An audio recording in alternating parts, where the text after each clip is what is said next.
Yeah, you can hear your villain. The worst date I've been on. I would say, wow.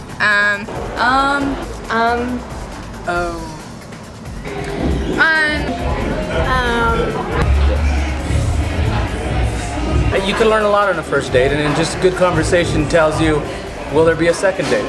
Doing the traditional stuff like holding open doors and letting you order first. I think if she looks good, and I think if she smells great, that's the best. Because if she can leave you with like a lingering scent that you're just like, oh my god, I'm glad that's on my shirt. Just being himself and just not try too hard, and be relaxed and like enjoy himself and try to be a gentleman. Talk to me, take me to take a drink, give me a ride if I don't know driving or something like this. Be a gentleman, open doors. All the little stuff like opening doors and stuff, like I think that's really nice. It's not like super important, but like the little stuff always counts to me. Not be all needy and clingy and stuff like that, you know? Kind of being independent, especially having our own job, it's a big turn on. Definitely offering to pay the bill is nice. I definitely don't expect that, but it's always nice to be offered to at least split it. Honesty, that's what he can do to impress me. Be himself. Worst date I ever been on was a Halloween party, and I couldn't take off my mask, so we were about to kiss, and it totally didn't work. It was when I was younger, probably like 15 or something. I went to the movies with one guy, and he didn't talk like the entire time, and he bought popcorn and I was holding it, and he tried to reach for the popcorn and he accidentally touched my boob, and he didn't talk the rest of the time. He was so embarrassed. I got asked to go on a date, he had to babysit, so I ended up changing diapers and taking care of the little kids, and then he left with his friends to go play video games. Worst date ever. Recently I actually went on a date and the guy called me by the wrong name, so I had to, he was on the phone, he called me, he picked me up, and he was on the phone, and then he said, I'm here with Shelby, and of course my name is Rachel, so I looked at him, and that was kind of, from there on out, it was kind of a bad date. So it started off like that and ended on the wrong foot too.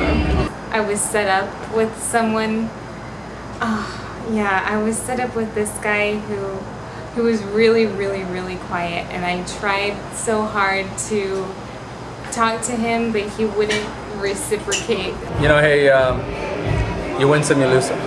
Biggest turnoffs on a date are probably a girl who orders more food than she actually eats. Complaints, that's the biggest turn off, just people complaining.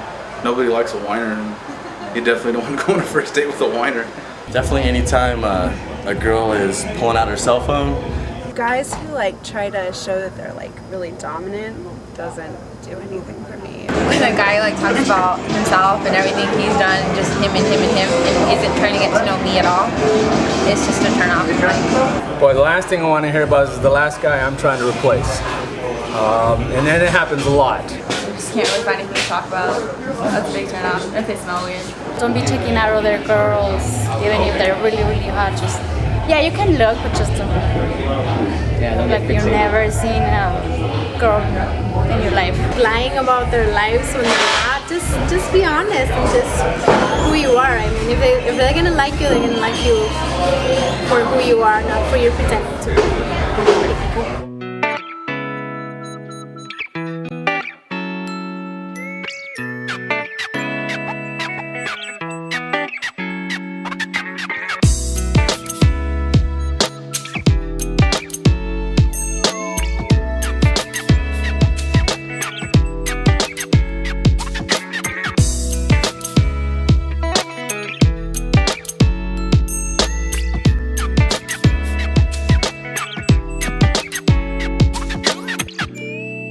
We hold up the shirt. Let's go.